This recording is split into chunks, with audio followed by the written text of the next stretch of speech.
Barrett-Jackson has auctioned off some of the most valuable cars on the planet. But what happens when $1 million sale turns into a courtroom battle? Or when a seller literally chains his car to the ground and refuses to let the buyer take it home? We're talking lawsuits, federal investigations, and one guy who got kicked out for running his mouth. These aren't your typical auction day hiccups. These are full-blown disasters that made headlines, destroyed reputations, and cost people serious money. Buckle up, because we're counting down the 10 biggest disasters of all time at Barrett-Jackson. And trust me, you're going to want to stick around for number 1. Before we get into the chaos, if you love stories about classic cars, auction drama, and the wild side of the collector world, hit that subscribe button and turn on notifications so you never miss another deep dive into automotive history gone wrong. Now let's get into it. Number 10. The Cobra kit car crash. Let's start with something that sounds simple, but turned into a nightmare for one unlucky owner. Picture this. You've spent years building your dream Cobra kit car. Blood, sweat, tears, and probably a few choice words when the headers didn't line up right. You finally get it to the point where you're ready to sell, so you haul it to Barrett-Jackson, thinking this is your moment. Then disaster strikes. The car gets damaged right there at the auction. We're not talking about a little door ding from some guy with a camera bag. We're talking about real damage. The kind that makes you want to throw up when you see the photos. And here's the kicker. There's not a lot of documentation about exactly how it happened, which probably means it was embarrassing for everyone involved. The owner shared photos of the aftermath, and let me tell you, it wasn't pretty. This was supposed to be a celebration, a culmination of all that hard work. Instead, it became a cautionary tale about what can go wrong when you're moving high-value vehicles around in a crowded auction environment. Now, you might be thinking, that's what insurance is for? Sure. But insurance doesn't fix the heartbreak of watching your project car get mangled. It doesn't give you back the hours you spent in the garage. And it definitely doesn't make for a good story when your buddies ask how the auction went. Number 9. The classic Bel Air stage crash. If you've ever been to a Barrett-Jackson auction, you know the drill. The car rolls onto the stage. The auctioneer starts his rapid-fire chant. The crowd gets excited, and money starts flying. It's choreographed chaos, and it usually works like a well-oiled machine, except when it doesn't. During day 1 of a Scottsdale auction, a classic Chevrolet Bel Air was making its way onto the stage when things went sideways. And I mean that literally. The car crashed right there on stage, in front of hundreds of stunned attendees, and probably thousands more watching on TV. Video footage of the incident exists, and it's one of those moments where you can see everyone freeze. The auctioneer stops mid-sentence. The crowd goes silent, and somewhere, an insurance adjuster's phone starts ringing. Details about the crash are scarce, which tells you everything you need to know. When something embarrassing happens at a major auction house, the details tend to get buried faster than Jimmy Hoffa. We don't know if it was driver error, mechanical failure, or just bad luck. What we do know is that a beautiful classic Chevy got damaged on what should have been its moment in the spotlight. The Bel Air is one of America's most iconic cars. It's supposed to cruise down Main Street on a Saturday night, not crash on an auction stage. But that's exactly what happened. And it serves as a reminder that even the most professional operations can have a really bad day. Number 8. The Russo and Steele location war. Now we're getting into the business side of things, where the disasters don't involve metal and chrome, but lawyers and contracts. And let me tell you, this one got ugly. In 2010, Barrett-Jackson's competitor, Russo and Steele, made a bold claim. They said they had a signed lease agreement with the city of Scottsdale for land that Barrett-Jackson was using for parking during their January auction. If true, this would have been a massive problem. Imagine showing up to the biggest auction of the year and having nowhere for your customers to park. Russo and Steele wasn't just making noise, they were making accusations, claiming they had the paperwork to prove Barrett-Jackson was on their turf. It was a power move designed to embarrass their biggest competitor and maybe steal some of their thunder. There was just one problem. It wasn't true. Barrett-Jackson fired back hard. They went through public records and confirmed that Russo and Steele had no signed agreement. In fact, the city of Scottsdale had declined their request. Barrett-Jackson accused their competitor of making false statements, and the whole thing turned into a public relations disaster for Russo and Steele. This wasn't about cars. This was about territory, reputation, and trying to take down the king of the auction world. It didn't work. Barrett-Jackson kept their parking, kept their auction, and Russo and Steele ended up with egg on their face. But it showed that in the high-stakes world of collector car auctions, the battles don't always happen on the auction block. Sometimes they happen in city council meetings and press releases. Number 7. Keith Martin gets the boot. Keith Martin was a big deal in the collector car world. He was the editor of Sports Car Market magazine and a commentator for Speed Channel. When he talked, people listened. He had credibility, connections, and a front row seat to the biggest auctions in America. Then, in 2007, Barrett-Jackson kicked him out. Not quietly either. They ejected him from the Scottsdale auction and stripped him of his media credentials. In the world of automotive journalism, that's the equivalent of getting thrown out of a bar and having your picture put up behind the register. Barrett-Jackson. President Steve Davis said Martin was holding court in the media center, making disparaging remarks about the company. According to Davis, Martin was claiming there were irregularities, telling people the auction was shady, and directing attendees to competing auctions like RM Auction and Russo and Steele. Martin had a different story. He claimed he was being targeted for writing critical columns about questionable bidding tactics and inflated muscle car values. He said he was just doing his job as a journalist, asking tough questions and holding the auction house accountable. Who was right depends on who you ask. But the fact remains that one of the most respected voices in the collector car world got bounced from the most famous auction in America. It was a public relations nightmare for both sides. For Barrett-Jackson, it looked like they were silencing critics. For Martin, it looked like he'd crossed a line from journalism into activism. Either way, it was a disaster that showed how thin-skinned the auction world can be when someone starts asking uncomfortable questions. Number 6. The GM Collection Title Nightmare. In 2009, Barrett-Jackson had a problem. A big problem. They were about to auction off up to 80 vehicles from the GM collection. These weren't your typical used cars. These were experimental vehicles, mules, show cars, and prototypes with EXV-INs. Rare, weird, and incredibly cool. Then, the National Highway Traffic Safety Administration showed up and threatened to shut the whole thing down. A disgruntled buyer had complained about difficulties titling and reselling one of these vehicles. NHTSA took notice and started asking questions about paperwork and title issues. On Thursday afternoon, they threatened to suspend the sales. Lots were pulled. Panic set in. Imagine being Barrett-Jackson at that moment. You've got 80 cars ready to go, buyers lined up, and the federal government is about to pull the plug. This wasn't just embarrassing. This was a potential financial catastrophe. Fortunately, GM and Barrett-Jackson's legal teams worked through the night. By Friday noon, NHTSA acting administrator confirmed the sales could proceed. Crisis averted. No lawsuits were filed, and the auction went on. But for a few hours, it looked like one of the biggest auctions of the year was going to get shut down by federal regulators. That's the kind of disaster that keeps auction house executives up at night. The lesson here?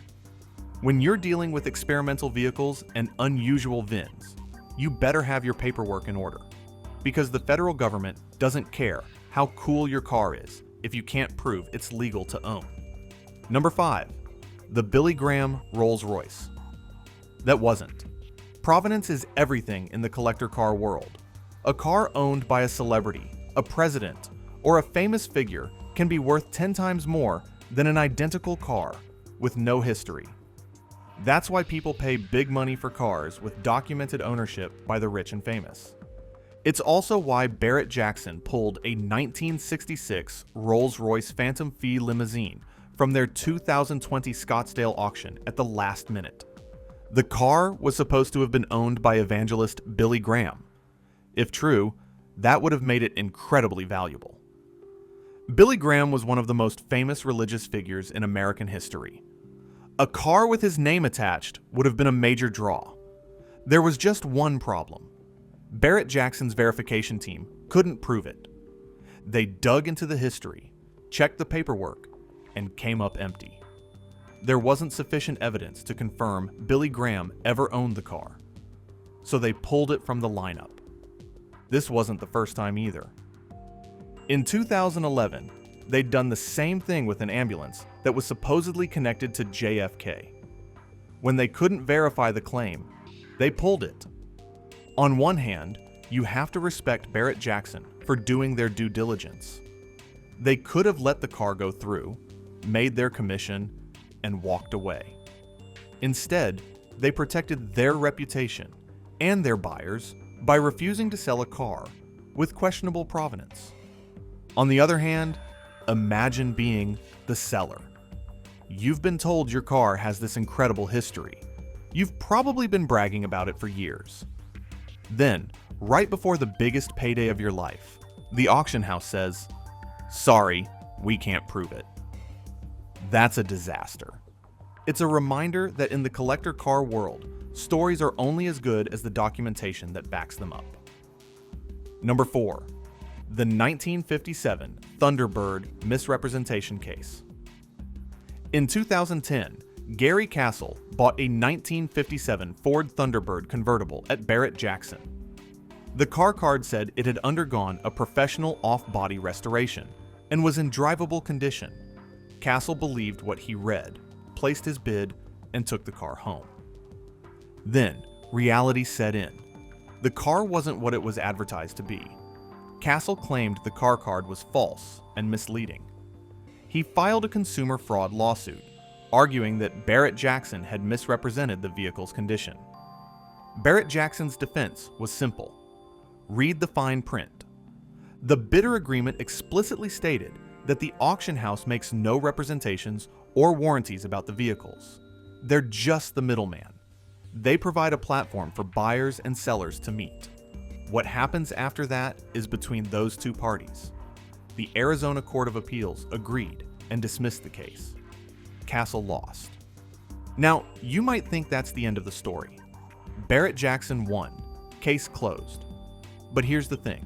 This case exposed a fundamental problem with car auctions. Buyers rely on the information provided by the auction house. If that information is wrong, and the auction house takes no responsibility for it, who's left holding the bag? The buyer, that's who. Castle thought he was buying a professionally restored, drivable classic Thunderbird. Instead, he got a project car with problems. And when he tried to hold someone accountable, the courts told him he should have known better. It's a disaster for anyone who's ever trusted a car card at an auction. Because if the auction house isn't responsible for the accuracy of the information they provide, then every purchase becomes a gamble. Number 3. The 2003 Mercedes SL 500 odometer fraud. Gary Thompson thought he was getting a great deal. In April 2012, he bought a 2003 Mercedes-Benz SL 500 Designo Launch Edition at Barrett-Jackson's West Palm Beach auction for $58,300. The car looked good, the price was right, and he drove it home happy. Then, a few weeks later, he checked the title.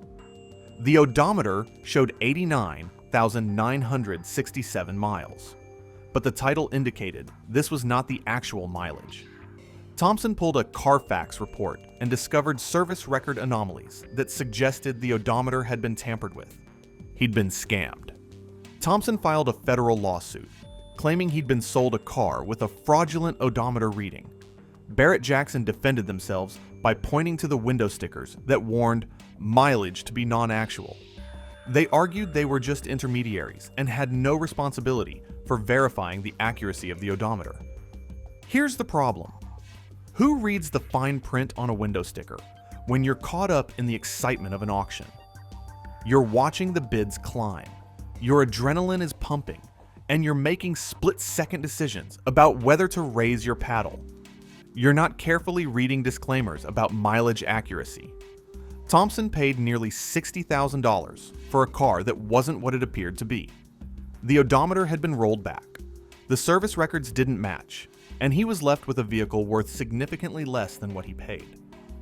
This is every buyer's nightmare. You do your research, you show up at a reputable auction house, you buy a car from a trusted brand, and you still get burned. It's a disaster that shows even the most careful buyers can get taken for a ride. Number 2. The 1970 Hemi Cuda short hammer scandal. Now we're getting into the really ugly stuff.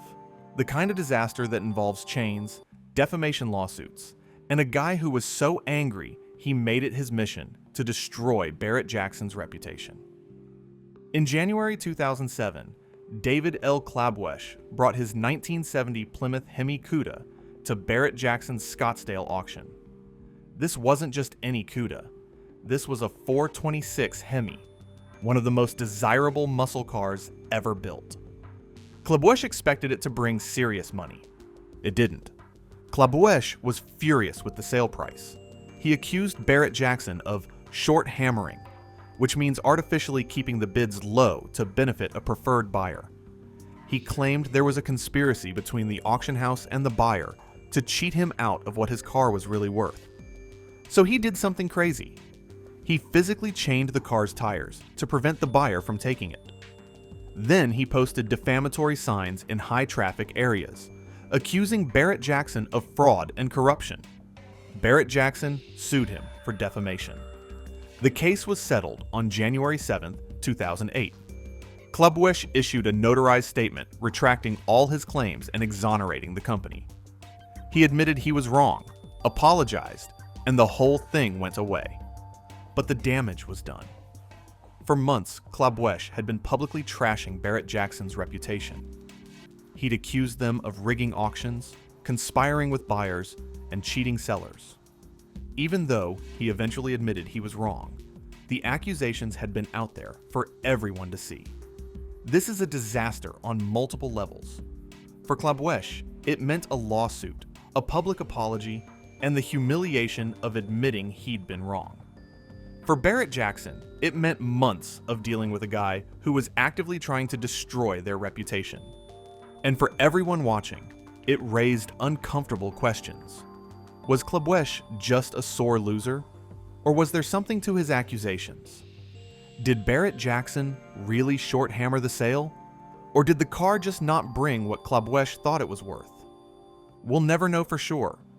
But the fact that it got to the point of chains, lawsuits, and defamation claims tells you everything you need to know about how badly this situation spiraled out of control.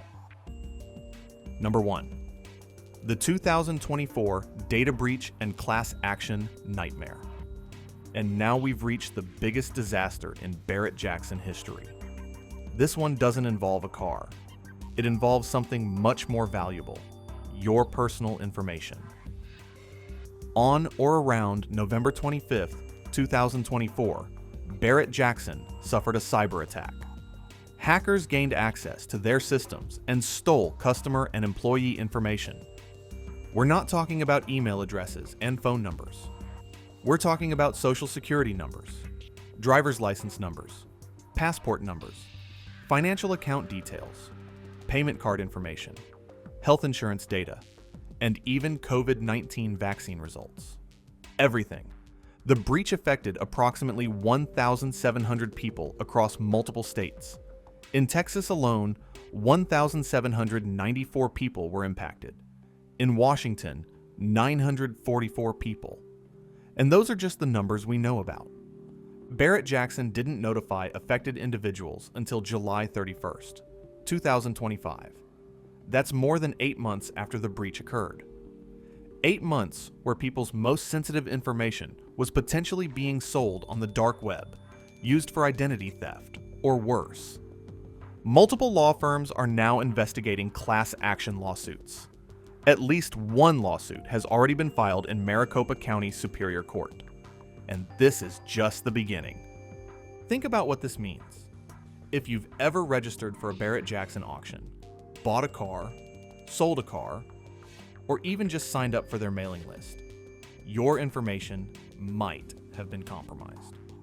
Your social security number could be in the hands of criminals. Your financial accounts could be at risk. Your identity could be stolen. This isn't like the other disasters on this list, where someone lost money on a bad car or got into a legal fight over a sale. This is a systemic failure that affects real people in real ways. Identity theft can take years to recover from. It can destroy your credit, drain your bank accounts, and turn your life upside down. And here's the worst part. There's not much you can do about it. You can't unsteal stolen data. You can't put the genie back in the bottle. All you can do is monitor your credit, watch your accounts, and hope the criminals don't use your information. For Barrett-Jackson, this is a public relations catastrophe. They've spent decades building a reputation as America's premier collector car auction. Now, they're known as the company that let hackers steal people's social security numbers and waited 8 months to tell anyone. The lawsuits are just beginning. The financial damage is still being calculated. And the reputational damage, that might never fully heal. This is the biggest disaster in Barrett-Jackson history, and it's still unfolding right now. There you have it.